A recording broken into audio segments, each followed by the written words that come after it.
Oh, that's fine. Okay with me. All right, everybody, thank you for coming. My name is Kyle Morgan. I'm the Scholarly Communications Librarian here, and I work with HSU Press. And we just recently published a new book by Dr. Charles Biles called The History of Congressional Apportionment. And this talk is coming out of that research and that work, so it should be really great.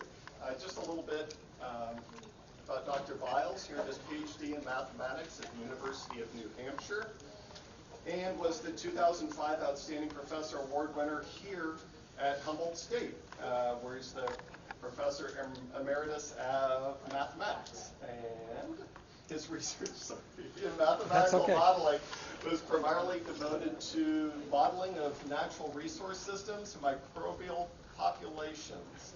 This interdisciplinary approach has driven his work in congressional apportionment and its complex blend of mathematics, history, government, and politics. So, Dr. Biles. Thank you, Kyle. Thank you so much for coming, and I am absolutely delighted to be here. And one of the reasons is I have this opportunity to wear this fantastic nerd shirt. My dear wife makes these special shirts for special occasions such as this, so I'm absolutely delighted in that regard. And a big thank you to Kyle for doing all the work to make this event happening, and to the library and to the Department of Politics for co-sponsoring the event with the library. As you can tell, this is going to be a PowerPoint presentation. Slideshow presentations can be really cool. They move along, they keep the speaker focused on task, you get a visual to go along with the speaker's audio, but they have one huge disadvantage. So in that regard, I have some advice for myself, namely turn on the clicker. And the advice is, write down my website. If you came poised to take notes, that may be the only note that you really need to take. And that's because on my website, a copy of the slideshow is posted. Whew, all the notes are already taken for you. In fact, if you try to take any comprehensive set of notes off a slideshow presentation, you're only going to get frustrated and angry, because nobody can write as fast as some nerd can throw those slides on and off the screen. Being frustrated and angry is not the impression that I want you to have of this presentation. My fondest hope is that you'll find the presentation interesting and informative and engaging and enlightening and maybe even entertaining. Also note that all the slides are numbered, so if you're here as a student with the idea you get to write a report to get some extra credit or something, if there's a particular slide that grabs your attention, all you really need to do is write down the number, and then with my website and the device to access the internet, that way you can go over the slideshow program at your leisure. I would ask that you hold any comments, questions, or complaints until after the presentation, and if you'd like a particular slide brought up as a background for your input, please ask and I'll be happy to accommodate. Well, today's topic, electoral system versus a popular vote, you'll probably recognize as having something to do with the mechanism by which this country chooses its president. And as a result, it is a component of a much bigger picture. And that picture is framed with the question, what is an election? This is really a profound and a deep question. The depth can be indicated by a companion question, what's the difference between a war and an election? Both of these are group decision-making procedures. And just note that a prime goal of democracy is to replace wars with elections by replacing bullets with ballots. So within that particular framework, notice that any election has to have three component parts. The first is the electorate. That's the set of voters. This is a profound topic in its own right. Just consider the question of suffrage. Who gets to vote?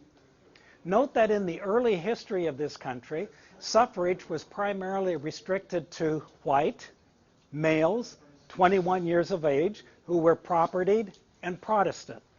Now, fortunately, in this regard, our country has made some distinct progress in this particular area. Now, in an election, the voters transform themselves into ballots.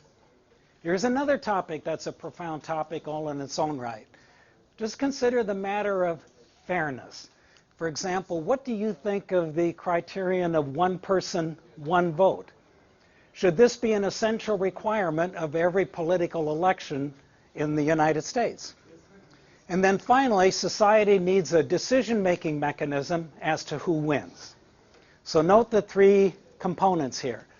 A mechanism to decide who wins the election based on the ballots cast by the voters. So let's put that in the framework of the 2016 presidential election. So first of all, a graphic of the electorate. What do you see? Well, you either see one of two things.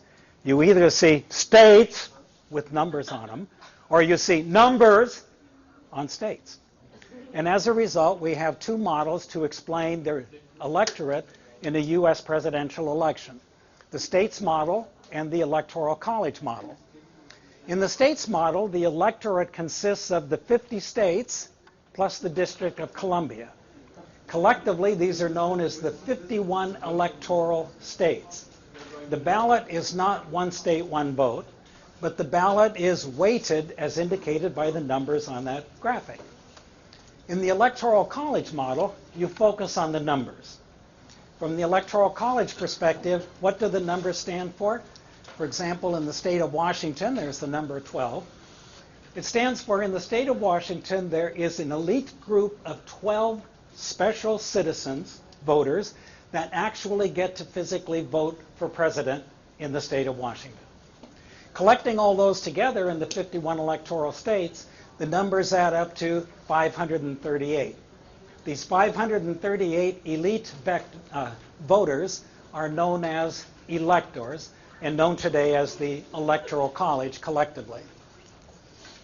The president is elected by a majority vote of the electors as specified by the U.S. Constitution. Now, exactly where do those numbers come from? The Electoral College consists of a slate of electors from each state.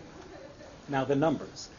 The number of electors equals the number of members of Congress, that is, in the national legislature. That's the number of representatives in the U.S. House of Representatives plus the number of senators. This formula is written in the U.S. Constitution, and it applies not only to the country as a whole, but to each state individually as well. And it's the 23rd Amendment that gives the District of Columbia 3 votes. 23rd Amendment elevates the District of Columbia to the rank of an electoral state with 3 electoral votes. Now, the electoral system is a process. And this process in the last presidential election had 5 important dates with it. The first was called National Election Day on November 10th. Now, actually, this is a misnomer. It was not a national election day. It was simultaneous election day. And that's because in each of the individual 51 electoral states, they simultaneously held an election in their state for the purpose of determining the electoral slate of voters in that state. So the first important thing on understanding the Electoral College is, in a presidential election, when you vote for candidate X, you're not voting for candidate X at all. What you're doing is voting for the slate of electors that are pledged to candidate X. The next important day is Electors' Day, which happened on December 19th. This is a day when the group of selected electors gathers together in their respective state capitals and casts their vote for president and then vice president. Those ballots are gathered together by the appropriate state official to construct the state certificate of vote, the official name for the state ballot. And by December 28th, if the state wants to participate in the presidential election, they must submit their certificate of vote to the President of the Senate by December 28th. Here's a copy of the certificate of vote for the state of California. Notice, state of California. Now, California has 53 seats in the U.S. House of Representatives, has 2 senators, Put that together, 53 plus 2, 55. California has 55 electoral votes. Now, on that national election day, a majority of voters in California voted for Hillary Clinton, and as a result, the state of California's electoral slate became the electoral slate of electors that was pledged to Hillary Clinton. All 55 of those electors followed their pledge and voted for Hillary Clinton. This particular mechanism, all of the electoral votes going to one candidate, is known as the winner-take-all mechanism. It's the plurality winner in an individual electoral state that determines the slate of electors, all of which are pledged to one candidate.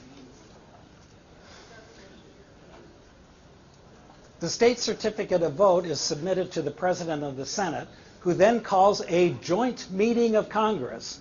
And this is decision day, and that happened on January 6th. Each state's envelope is open, their certificate of vote is presented, they are all certified and tabulated, and the winner is announced. Now note that responsible news organizations between November 10th and January 6th all referred to Mr. Trump as the presumed president-elect. And that's because Mr. Trump did not become the official president-elect until decision day. And then finally, 2 weeks later, Mr. Trump was inaugurated as the 45th President of the United States. Oh, by the way, if you do go to my website and you download a copy of the slideshow presentation, all the underlined items are hot links so that you can click and go there for more information. I didn't make all this stuff up. You can corroborate stuff. And now, warning, make yourself a good pot of coffee or your favorite non-alcoholic beverage, because it's very addicting to go to these sites and take a look at the information that's there. So in order to understand the electoral system, you have to start with this graphic, this map. This is a map of the congressional apportionment. The congressional apportionment problem is simply how many seats in the U.S. House of Representatives does each state get. The first number one to point to is 435. Currently, the U.S. House of Representatives has 435 seats in it. The House first reached 435 seats in 1912. 435 became fixed as the size of the House by the Census Act of 1929, and that fixed House size has not been updated since. So the problem is how to distribute those 435 seats among the individual states. Well, for guidelines, there are two guidelines from the Constitution. The first is representatives shall be apportioned, that means distributed, among the seats according to their respective numbers, as enumerated by a decennial census. Decennial, taken every 10 years. The last census was taken in 2010. Any year ending in 0 is a census year. The other guideline is that each state will have at least one representative. So distributing the 435 seats among the 50 states according to the population as enumerated by the 2010 census. California is the most populous state and was awarded 53 seats, followed by Texas with 36, all kinds of intermediate sizes, down to 7 states which have a minimum of 1 seat. And the first thing that jumps out of you with regard to the Electoral College, I should mention here, this is the start of understanding the Electoral College, because to get the number of electoral votes each state gets, you take these numbers and add 2 to each state. And that's because each state has 2 senators. And then you add in the District of Columbia as an electoral state with 3 votes. So the first thing that jumps out is the Electoral College is heavily weighted to smaller, that's smaller in population, states. Just compare California, the most populous state, against Wyoming, the least populous state. California has 66 times the population of Wyoming, and yet the electoral ratio is 55-3. So notice when it comes to an individual voter, as far as the power that they have in a presidential election, a voter in Laramie has 3.6 times the voter in Humboldt County. simply because Laramie's in Wyoming and Humboldt County's in California. Now, the problem of distributing 435 seats among 50 states according to their respective problems is a math problem. No, you knew I had to get that in.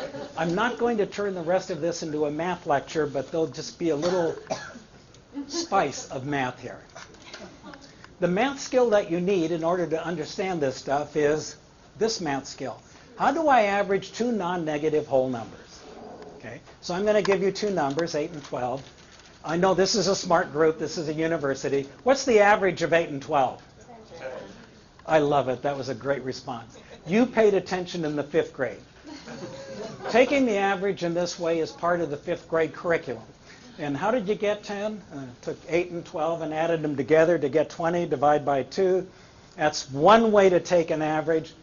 The history of congressional apportionment gave us 5 different ways for how to average two numbers. The idea of an average here is I'm given two numbers to work with, but I only need one. So if I only need one of two numbers, I could use one of the two numbers. I could pick the biggest one, 12, the least one, 8, or I could apply my 5th grade learning and use 10. Now, the formal name by us nerds for averaging in the usual way is called the arithmetic mean. A mean can be thought of as a way of constructing an average using the given numbers in a way that preserves some rationale for the numbers. Now, the history of congressional apportionment also used two other means, the harmonic mean and the geometric mean. Harmonic, you got to love it. You take the numbers 8 and 12, turn them into fractions, add them together, divide into 2, and you get exactly 9.6. The geometric mean, take 8 and 12, multiply them together to get 96, take the square root of the result in one decimal place, that's 9.8. Where did they get this stuff? The message that you need to take with you into the rest of the presentation is the history of congressional apportionment gave us 5 different ways to average two numbers, and those are 5 different mechanisms. So what's the big deal about averages? Well, this is how apportionment is done today.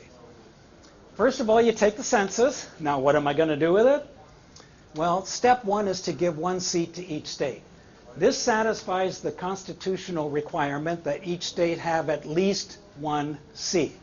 So you start with the census, a list of states with their populations. You give them each 1 seat. That distributes 50 seats. There are 435 seats by law to be distributed. This distributes 50. There's 385 more to go. So how do I deal out those remaining 385 seats? I start by attaching a priority number to each state.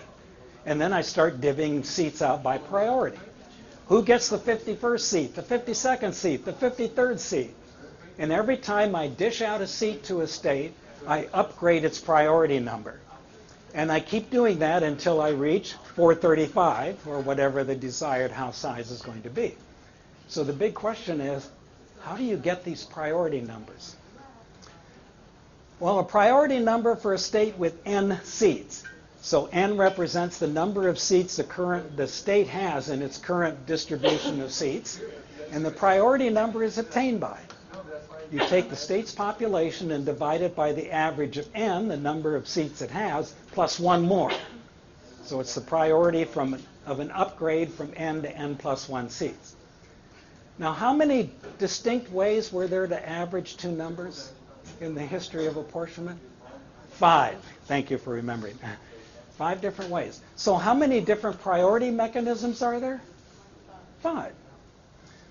Now, when I start divvying out these seats, I start with each state having 1 seat. So here's how you get each state's initial priority number. Take the state population, divide it by the average of 1 and 2. And when a state is given a seat, it then has 2 seats. So you upgrade its priority number by taking the state population and dividing it by the average of 2 and 3, and you keep this process going until all 435 seats are distributed. Now, the Census Bureau on its website has a lot of interesting literature, one of which is they give a special name to each of the priority methods according to which way of averaging is used. For example, the method of equal proportions is a priority method that uses the geometric mean way of averaging. The method of major fractions uses Kyle's ordinary way of averaging two numbers. Now here's what's interesting about this. Well, first of all, does anybody really care? No. But there's a little flurry of interest once every 10 years about who got the last seat.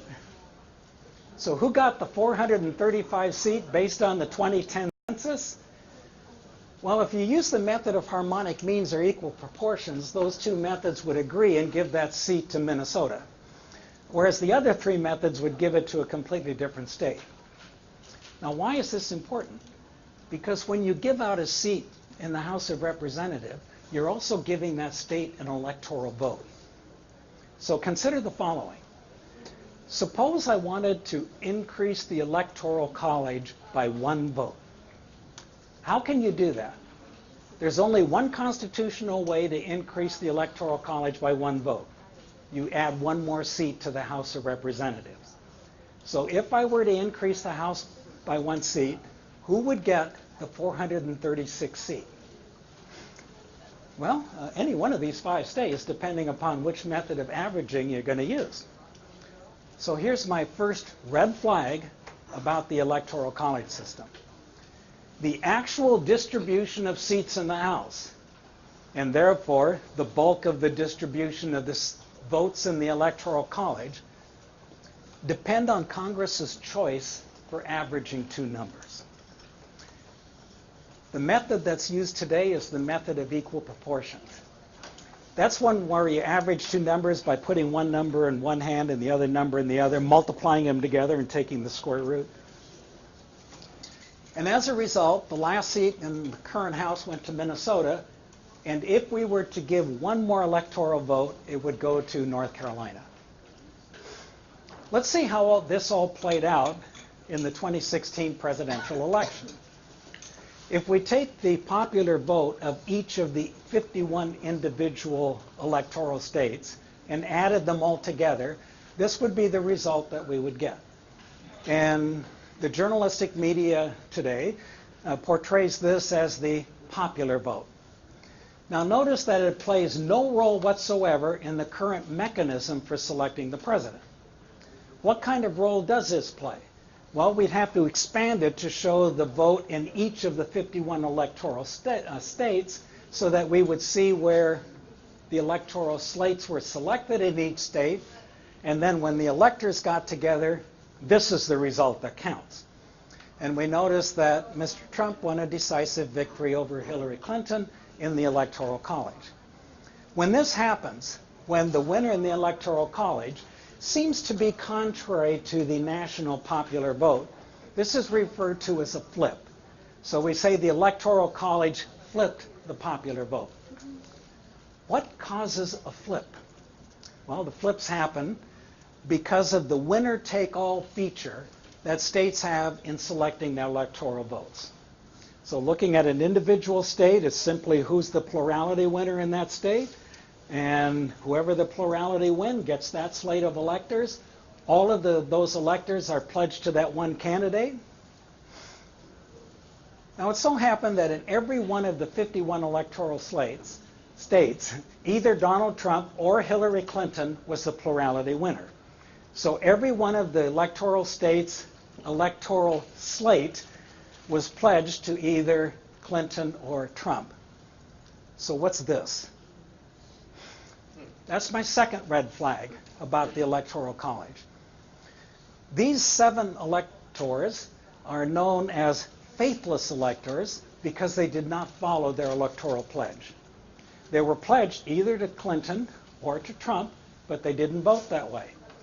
And I flagged it for this particular election because 7 is the largest number of faithless electors ever since 1860. 7 faithless electors could truly change the result of the Electoral College vote based on past elections. That is, 7 here is a relatively large number. So what I want to do is to look into the future with regard to presidential elections in the remainder of this century, from the 2020 presidential election to 2100.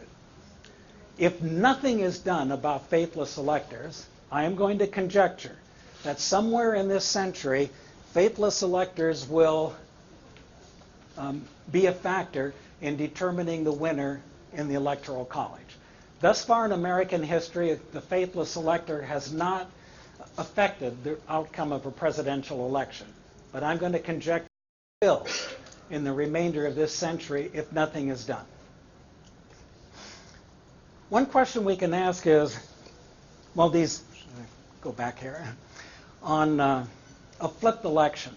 Does this happen very often? The answer is no. Arguably, on 4 other occasions in U.S. history, the electoral and popular systems produced different results. So arguably, there's been 5 flipped presidential elections. Now, wait a minute. Hold it right there. 5 flipped elections out of 58? 5 out of 58. Is that really a problem?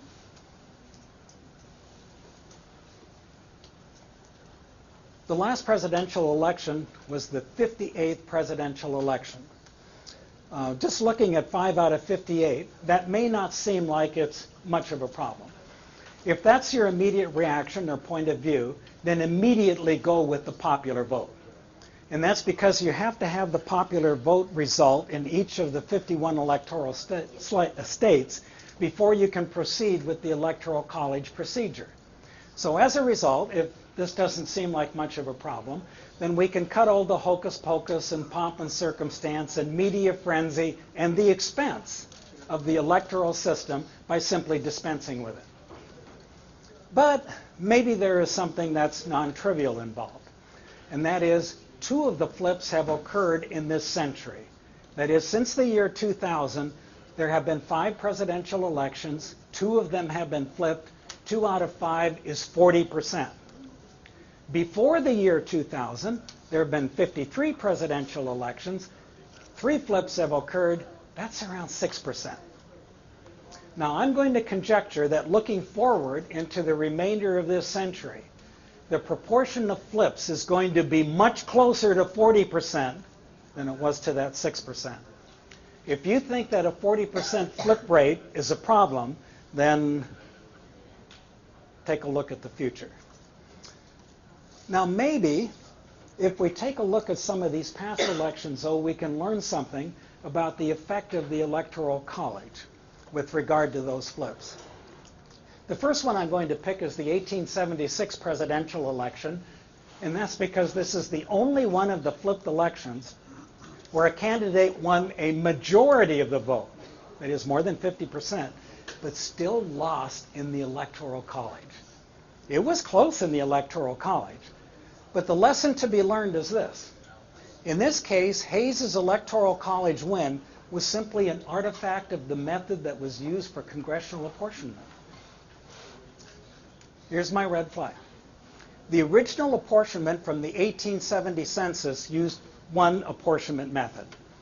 But then an 1872 supplement added 9 more seats to the House, and at the same time also changed the method of apportionment. So in comparing the original method of apportionment with the supplement method for the increased House size, both methods of apportionment would have produced the same results except for 2 seats. The original method would have given those seats to Illinois and New York. Both of these states went to Tilden, and as a result, that would have been 2 electoral votes for Tilden. However, the supplement method did not give those 2 seats to New York and Illinois, gave those 2 seats instead to New Hampshire and Florida. New Hampshire went for Tilden, but Florida's electoral slate was awarded to Hayes. And as a result, simply by changing the method of apportionment 4 years earlier, the effect was that it flipped an electoral vote and changed the winner of a presidential election. So the point is that 436th extra seat there, the method of apportionment used, how you're going to choose to average 2 numbers, can have a profound effect. I don't know if this is a use or an abuse of mathematics. The other election with something important to teach us is the 2000 election between Bush and Gore. Now, it looks like some of you may have participated in that election, so maybe the term hanging Chad actually means something. In this election, Gore won a small plurality of the popular vote, but George W. Bush won in the Electoral College. The lesson to be learned here is that Bush's Electoral College win was simply an artifact of the size of the House. Now consider the Electoral College vote based on House sizes from 50 to 1,000 using the current method of congressional apportionment. Okay, two mathematicians, Neubauer and Zeitlin, did this analysis. They're mathematicians at Cal State Northridge. And here's what they found. Let's see, first of all, I should mention that the U.S. Constitution also has one other guideline with regard to congressional apportionment, which says the size of the House shall not exceed one representative for every 30,000 people. So it gives us guidelines for the minimum size of the House. Every state has to have at least one seat. So in today's world, the absolute minimum would be 50, so start there. But if I had one representative for every 30,000 people, that would create a House with 10,300 members, roughly. Well, I'll leave it to your imagination to figure what a House with 10,300 members would look like or how it would operate. So Neubauer and Zeitlin just simply used the first part of this, 50 to 1,000. Now note that the House size of 435 is really small given the interval of constitutional minimum and maximum. It's on the small end of things. And here's what Neubauer and Zeitlin found. With a House size smaller than 492, Bush wins. With a House size bigger than 597, except for 655, Gore wins. And in the in-between interval between 492 and 597, there's this random, wild mixture of results where there are 24 ties, Bush wins 53 times, and Gore wins 20 times. So the key thing is the makeup of the House of Representatives. By looking at the method of apportionment, which distributes those electoral votes and seats, or the size of the House, which determines how many seats and electoral votes there are, can be determining factors as to who wins in a presidential election. But I found that there was another potential problem as well. The 2000 election showed the following. The number of electoral votes each state gets is tied to the decennial census. Although the election was held in 2000, apportionment of the House was based on the 1990 census. So my next red flag is this. An election held in a census year is based on a population that is 10 years old when it comes to the makeup of the Electoral College. Now that's a concern because the next presidential election coming up is in the year 2020, and that's a census year. And the Electoral College for 2020 is going to be based on the 2010 census. So I was curious. What would have been the result of Bush versus Gore if the Electoral College were based on the 2000 census, the year of the election? And now in comparison with the 1990 census, the 2000 census shifted 12 House seats. That means it shifted 12 electoral votes. And it affected 18 states. It affected the electoral slate for 18 states. Accordingly, the electoral vote would have changed from Bush 271 and Gore 266 to, drum roll, Bush 277 and Gore 259. In other words, by using a census population that was 10 years out of date for the Electoral College at the time, this cost George W. Bush 6 electoral votes. Now, it's not much of an imagination here to realize, gee, if he would have lost 9 electoral votes, and Gore would have won the election. I'm going to conjecture that looking into the future, sometime between 2020 and 2100, by using a census-based population for the Electoral College that's 10 years out of date, they're going to pick the wrong winner.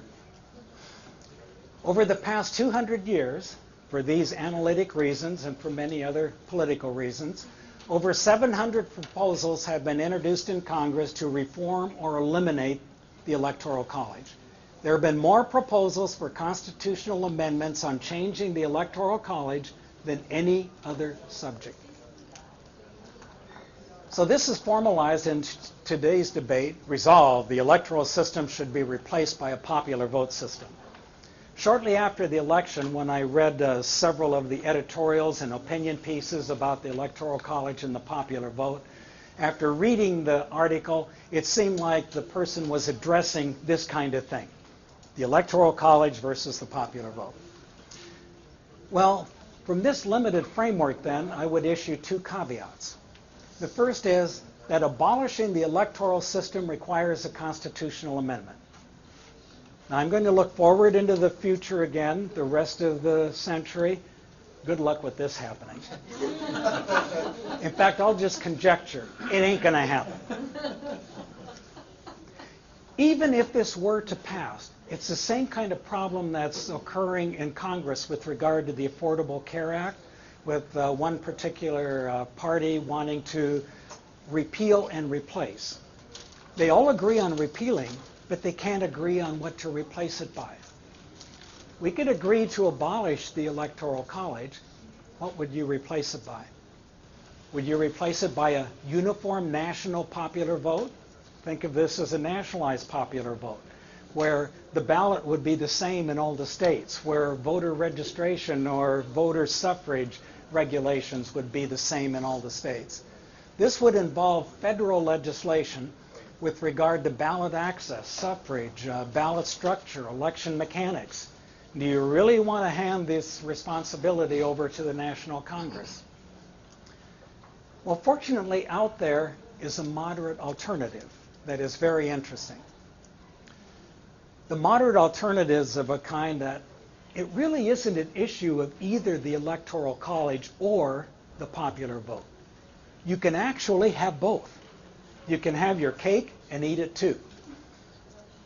The underlying foundation for this kind of thinking is state sovereignty. That is the preservation of one of the key rationales for having the electoral system in the first place. State sovereignty.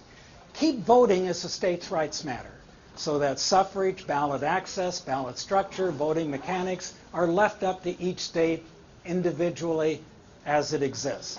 And then you count the certified popular vote in each of the electoral states, as is currently done, and call that a national vote.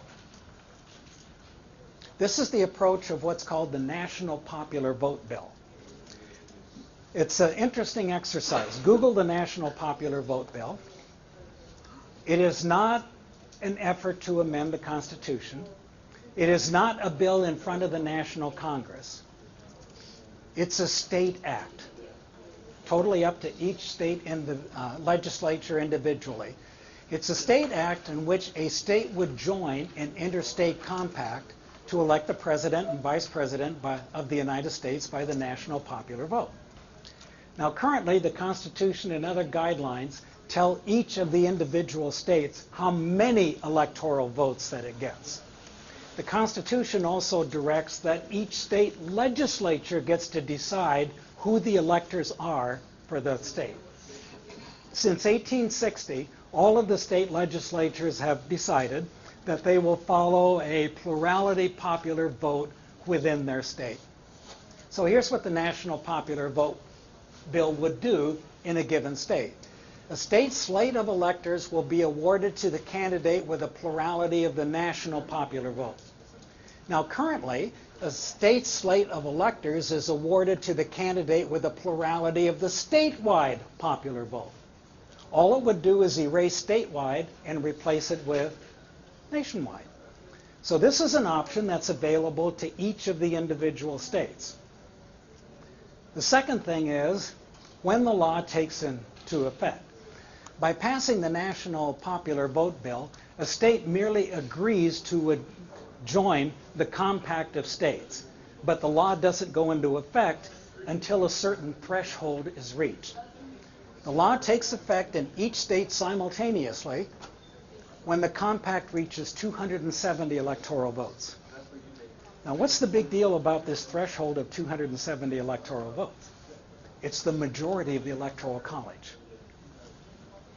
So as a result, the original question, should the electoral system be replaced by a popular system? We can expand this considerably by asking, should the U.S. move to a national popular vote for president and vice president? So in order to answer that question for yourself, I would invite you to go back to the original question and to think about for yourself, what is an election? What are fairness qualities in an election? What do you think of the notion of one person, one vote? And while you think about that, I would invite you to think about the preamble to the U.S. Constitution, which begins, "We the people of the United States." I think this is the most beautiful introduction to any political document ever written in human history. But we the people of the United States, this is simply an ideal. It hasn't yet been reached in this country. When we look at the nationally elected, the national offices, first of all, looking at the U.S. House of Representatives, a congressman is elected on a one-person, one-vote basis, but that rule of fairness stops at the district line. That is, congressmen are elected within the confines of a congressional district. Similarly with senators. Senators are elected within a state, and the idea of one person, one vote stops at the state line. Currently, in the Electoral College, it's we the people of the individual states, because the notion of one person, one vote stops at the state line. So a key question today is, should we think of the President of the United States as being a national officer and have one person, one vote extend throughout the entire country rather than being an axiom of fairness that stops at the state line? So with that, I would invite you to go to my website. You'll be greeted with this home page. If you click on News and Events, then under News and Events, you can find this particular event, and there is a copy of the slideshow presentation that you can download and use. And I would also invite you, you can have a free copy of my book published by HSU Press with Digital Commons. The hard copy looks like this. So there's the copy there. And if you click on it, you get the digital version, and the digital version is free. Now, I actually went to Amazon and purchased a copy, which is the only place you can purchase a copy. I use it for a vanity experience by placing it on my coffee table so that I can entertain guests. Look what I have. Now, if you insist, you can pay Amazon $10 so that you can have a paper copy, but I wouldn't recommend it. I would recommend simply using Digital Commons and HSU Press free advantage. Whoops. Ooh. Boy, did that. Oh. There we go. Thank you.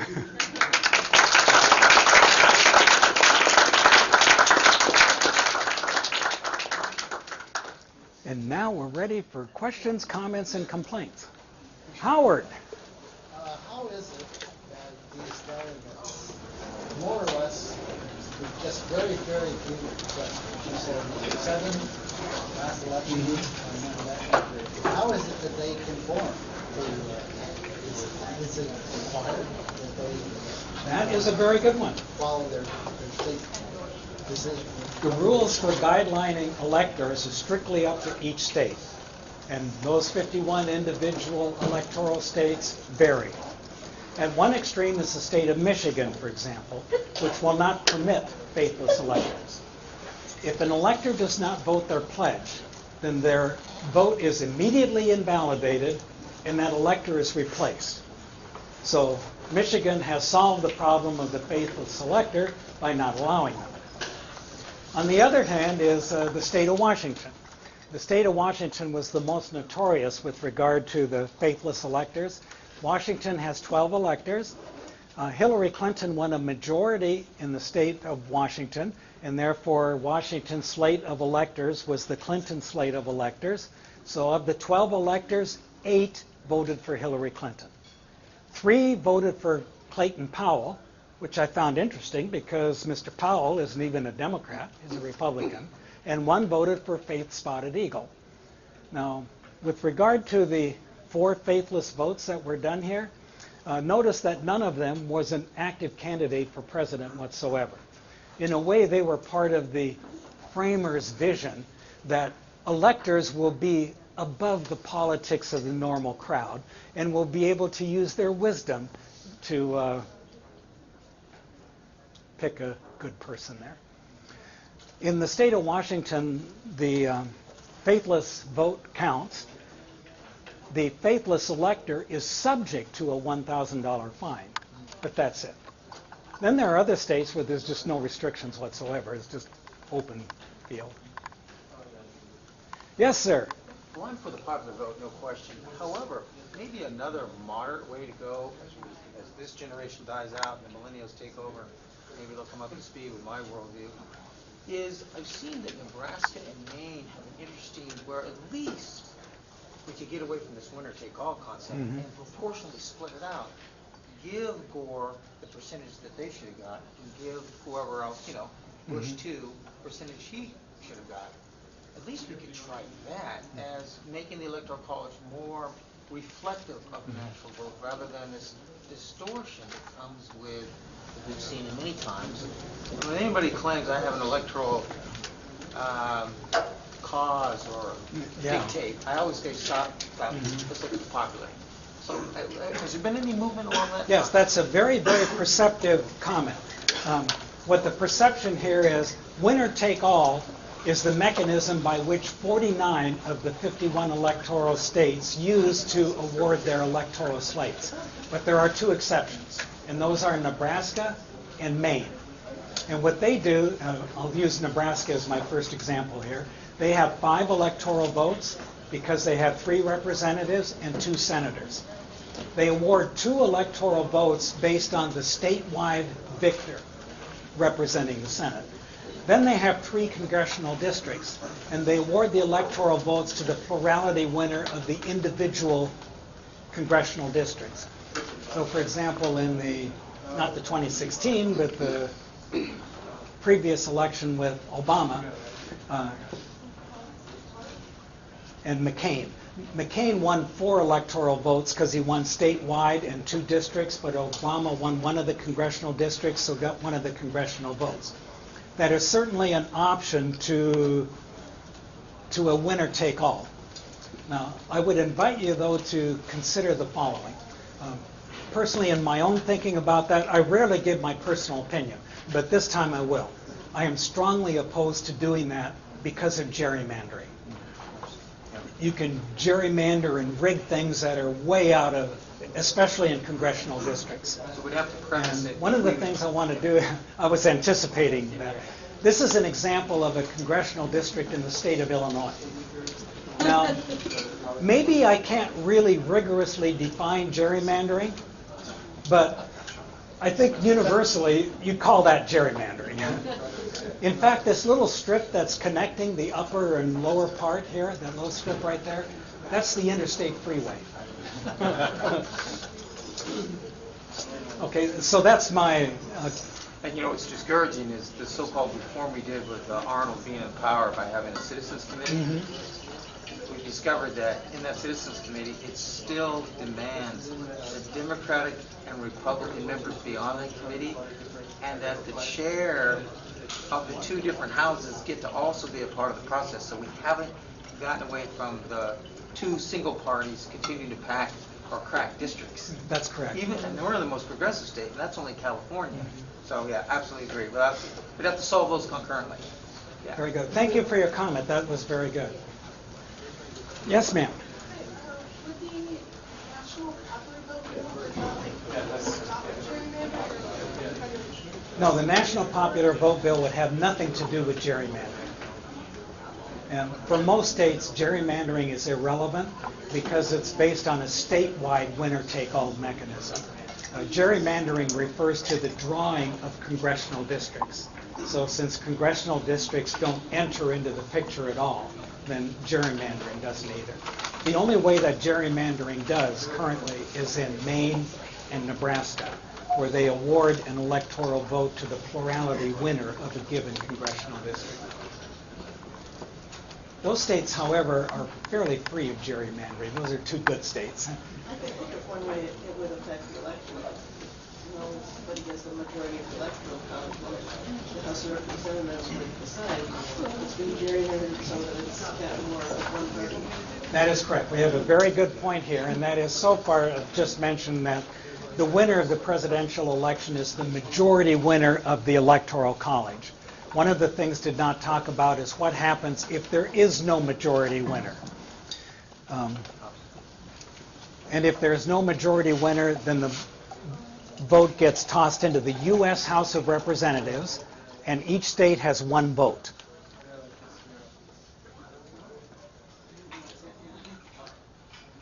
Now, gerrymandering could come into play there with regard to who the representatives of the states are, though, because it's the state delegation that has to decide on the state's vote. Yes, sir. So by this bill would introduce states' ability to kind of have power over suffrage and however they want to create the voting process. Wouldn't that be kind of a problem in states like Arizona and other states where historically and currently they discriminate against certain populations and try to make it inaccessible for them to find voting to vote and stuff like that? You indicated some very perception-wise problems in the political process.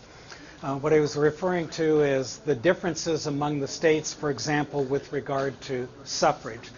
When it comes to the 51 electoral states, that is, they manage elections quite differently. I just want to look at the presidential ballot, for example. The smallest number of candidates on any state's presidential ballot was 3. And there were 3 states that actually had only 3 candidates on their ballot. And those were, Georgia, Indiana, and Oklahoma. And they had Trump, Clinton, and Gary Johnson as the Libertarian candidate. But California listed 5 candidates on its presidential ballot. Alaska listed 6. Utah listed, Kentucky listed 7, Utah listed 10, and Colorado had a Rocky Mountain High at 22. Now, I'll leave it to your imagination. How would you like to be presented with a ballot with 22 people on there? And another thing with regard to just ballot access, that is, who is allowed to be named on the ballot, is what about a write-in vote? Currently, 9 states do not allow write-in votes at all on the presidential ballot, and that's because they don't want to deal with trivia. Whenever you have a write-in option, Mickey Mouse always gets some votes, for example, and states just don't want to deal with that. In other states, you have to be a certified write-in candidate. For example, if you don't make the specific ballot access so that your name is on there, you can apply to be a write-in candidate, and if you're certified as such, then write-in votes for you will count. But if you're not certified, no write-in votes for you will count. In other states, for example, the matter of suffrage. The suffrage is a key thing with regard to, for example, felons. This affects more than 6.5 million adults. There are no regulations at all regarding voting for felons in Vermont and Maine, for example. But in other states, it can be rather draconian. If you've ever committed a felony anywhere, you lose your right to vote, period. Mississippi is such an act. In fact, to have your voting rights restored in the state of Mississippi, you have to have a specific act of the Mississippi state legislature restoring your particular voting rights specific for you, or be pardoned by the governor. So there are all of these various differences among the states. The reason that politically it's so important is just consider the so-called voter ID laws. So are they really voter ID laws, or are they a form of voter suppression laws? Then there are various other issues that can be brought up too. So thank you for bringing that up. That was good. Yes, sir. So I guess this is more a political question than a math question. Okay. But the contrast between the constitutional amendment and the National Popular Vote Act. Yes. You described the latter as seemingly a lot more feasible because it avoided the complexity of figuring out what the alternative is. I guess I'm just wondering, it seems to me that a lot of the resistance to a popular vote for the president is actually coming from small states, right? Exactly. And that have two, I mean, I don't know you know this, but that have two interests at stake, right? One is that they get this sort of supplement to their vote by the two senators, which would be wiped out by either of those alternatives. And then the second one is that they just get, people can't, at least if they're somewhat purple or whatever, they get a lot more attention, right? Because of the and both of those would seem to go away by any model of a national popular vote, whether it's a constitutional amendment or this act. That is correct. So if that's one of the biggest sources of opposition, does this alternative address that at all? I guess I'm not quite clear on the sort of that it gets adopted at 270 votes. If that somehow can help us circumvent the opposition of small states. See, currently on the status of the National Popular Vote Bill, I go on their website quite frequently just to see what the movement is, because it's been around for a while. It's going to take maybe a couple more decades if that's going to get enacted. But so far, 11 states have joined the compact, and together they control 165, I believe, of the electoral votes. So that means they got 105 more to go. I'm going to conjecture that this year, sometime, the state of Oregon will pass the national vote bill. And that will bring the number of needed votes into the compact by at least under 100. There are two things, I think, keeping the Electoral College. One is the awesome power that small states collectively have over large states. And the other is the hardcore partisanship in today's politics that really are entrenched. Nobody wants to give to the other. Somewhere along the line, people are really going to want one person, one vote. And somehow or other, I just envision that sometime in this century that the National Popular Vote Bill will get passed. I see that having a much higher probability than getting a constitutional amendment. I just say it ain't going to happen on the constitutional amendment because of the extreme power that the small states have over the large states. Thank you. Oh, yeah. All right. I want to follow up on John's question here. Yeah. I'm not clear on this what was it called again? The National Popular Vote Bill. Right. So this is an act of Congress then that will take effect once. No, it has nothing to do with the National Congress. That's what I thought. So if that's the case, how then will this law take effect once 270 states representing 270 electoral votes agree to this compact? I mean, there's a mechanism in international law that would provide for, say, non-member states of a treaty to be affected by the content of the treaty. But I don't, I do international law or international relations, so I don't know the U.S. as much. But my understanding is there's no way you can force this law on states that, I mean, it would take the state legislature changing the law. Exactly, that's what it is. But so then how does the law take effect in each state if only X number of states agree to change their own legislation? It won't take effect in each state. Only the states that have passed the national vote bill and have joined the compact. Okay. So all you need is enough states that control 270 electoral votes to make it work. All right. As part of that wasn't super clear earlier on. That makes more sense. Of course, we're going to see this, if it gets there, it'll be challenged in the courts, because they'll say, although we love the concept of state rights, and we see how they've implemented it at a state level, the impact is that they've amended the Constitution to make it a popular vote without going through the amendment process. So it's going to be interesting to see how the Supreme Court's going to argue this one through. Though I still like the NPV process over what we've got, but I don't want to wait 3 decades to get there. Yeah. From my reading of the way the Supreme Court has treated gerrymandering and apportionment and other related kinds of problems, they will very quickly make a decision that the popular vote bill is constitutional.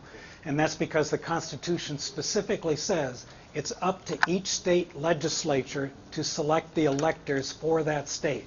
So each state has the constitutional authority to decide how to award those electors within the state. Now, and along with your question there, part of the national vote bill is what's called an enabling clause. The enabling clause specifies when the act goes into effect in that state. So the key thing is that in all the states that have passed the law, they will go into effect simultaneously in those states that have passed this bill. If I understand this, just one quick follow-up. So let's say State A majority votes for a Republican presidential candidate. Uh-huh. However, they've agreed through the NPV process that whatever the majority of the states in the compact vote for, they'll flip. So, in other words, their electoral college votes will go for the Democrat because in the compact, the Democrat received the most votes. Correct? I'm not picking you up there. Yeah, as I understood it, it was something like this. The state says, we agree as a compact, as a collection Yeah, of states, compact. to cast our electoral college votes for whatever candidate gets the popular majority Okay, in the Even state if- or in the nation? in the nation. Okay. Even if our state votes the opposite. That is we- correct. Correct? That is correct. So that's okay. So my understanding of the NPV is correct. So that's interesting because, but the state legislature's agreeing to that, and it's telling the people, hey, there's no smoke and mirrors. Here's what we've agreed to as a state. So then we're going to see what citizens within that state, though I still agree with your comment, may then say, I'd like to sue because I want our system to not, this NPV should be a function of the popular body in the state electing to go with it rather than the indirect democracy of representatives making that decision at the state legislative level. Should be, is it going to work legally? Because the Constitution specifically says it's up to each individual state legislature to decide their electoral votes. So that authority is clearly written in the Constitution. Yes, sir. So you said that there's been 5 different ways that we've apportioned the electoral college seats.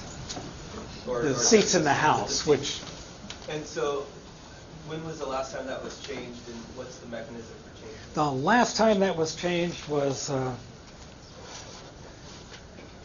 let's see, the 435 figure was set by the Census Apportionment Act of 1929. And an amendment was passed in 1942 that specifically specified the method of equal proportions. Just before that, the specific methods that was used was the method of major fractions, but it just so happened at the time there was not much of a debate between the two because equal proportions and major fractions apportioned the House in exactly the same way at those times. It wasn't until 1940 that those two competing methods at the time apportioned the House slightly differently. As a result of the 1940 census, one of the methods gave the last seat to Michigan, and the other method gave it to Arkansas. So now it became a strictly political battle based on pure partisanship, and that's the way the vote on the amendment went.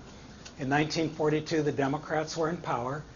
By giving the seat to Arkansas, which was a Dixiecrat state, it was a safe vote for the Democrats, but the Republicans are really gaining a lot in Michigan.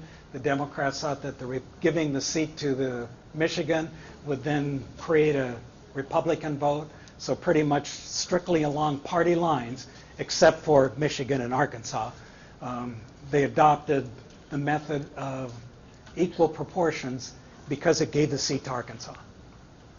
That's one of the dangers of making decisions strictly along political lines at the moment, is that down the future you're going to pay for it. Now I got a math question. Okay. Can you as a as a mathematician offer? I mean, is it possible to say that there's one of those methods of establishing the mean that is more justifiable? That is a fabulous question, and the answer is yes. And it's because some great research by a couple of great nerds, Michel Belinsky and H. Peyton Young. And this was research that was done around the 1980s, so it's relatively recent.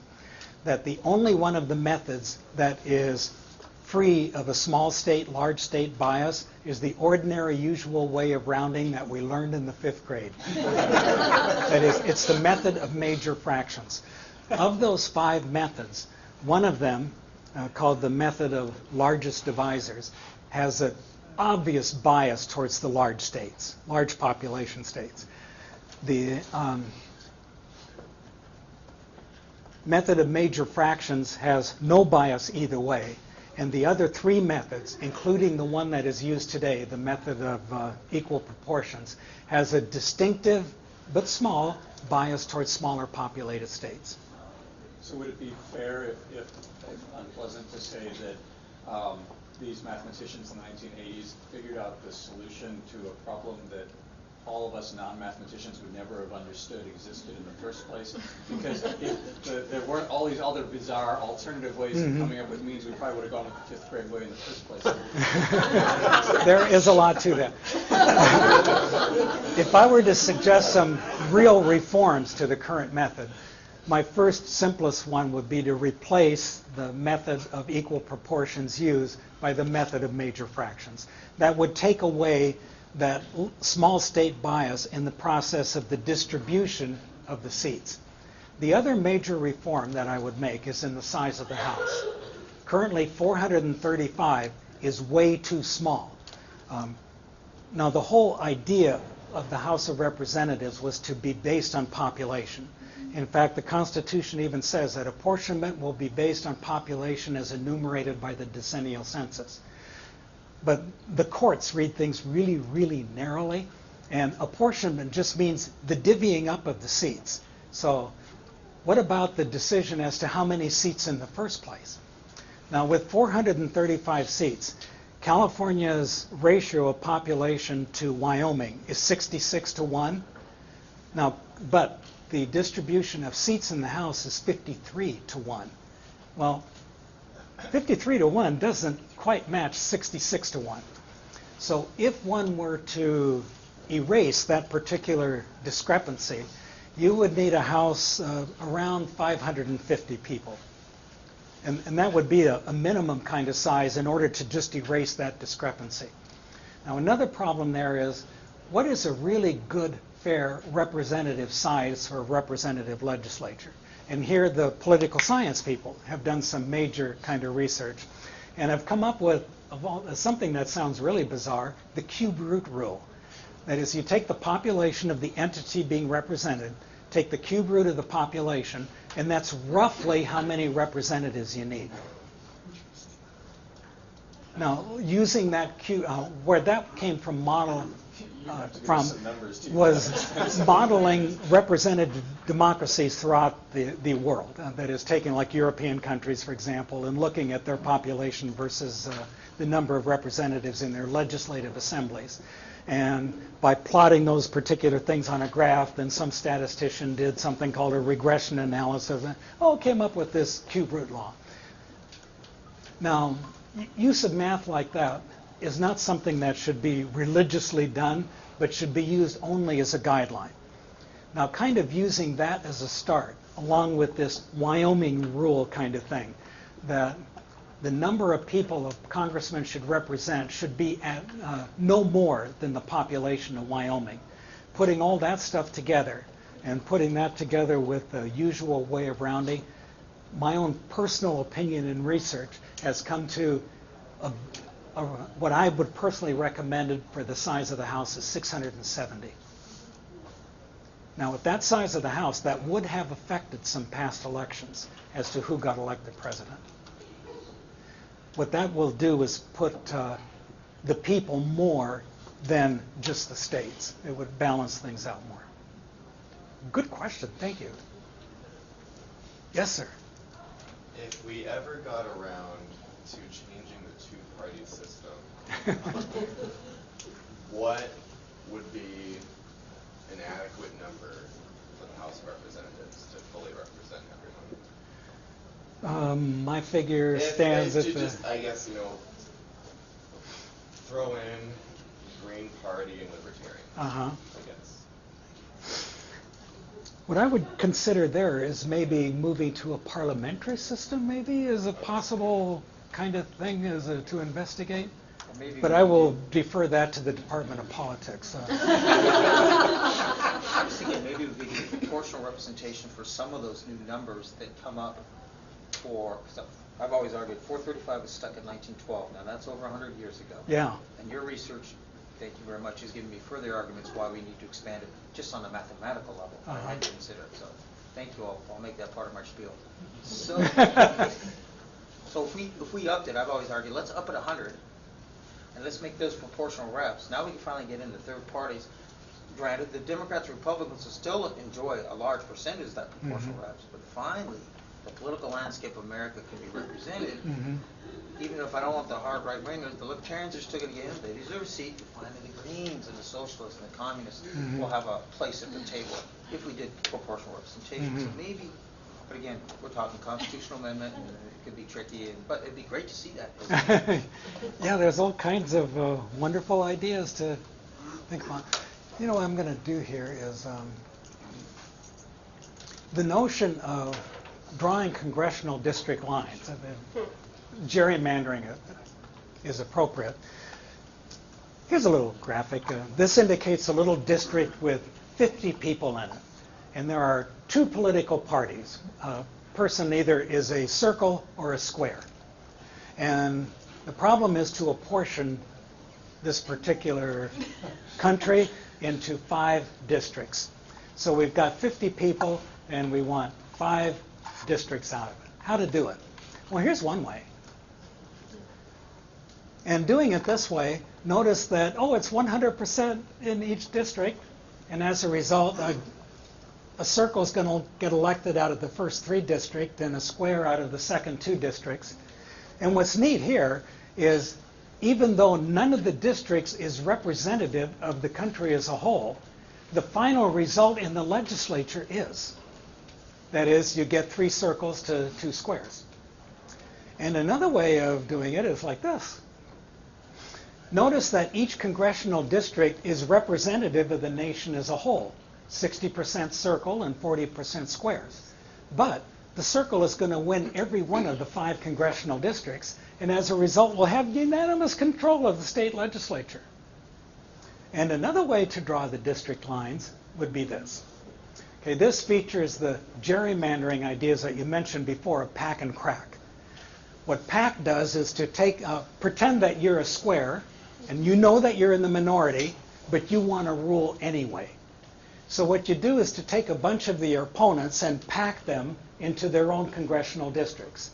So notice that the top 2 green ones are controlled totally by the circles. Hey, you're willing to do that, because that way now you will crack the remaining in such a way that the remaining 3 districts are 60% square and 40% circle. So from this point of view, now look at the state legislature. It's going to have 3 squares in the state legislature and 2 circles. This is how a minority party can use PAC and crack to gain control of the state legislature. Exactly where to draw these district lines? This is one of the hottest areas in mathematical political research going today. And it's a hard one. It is really difficult.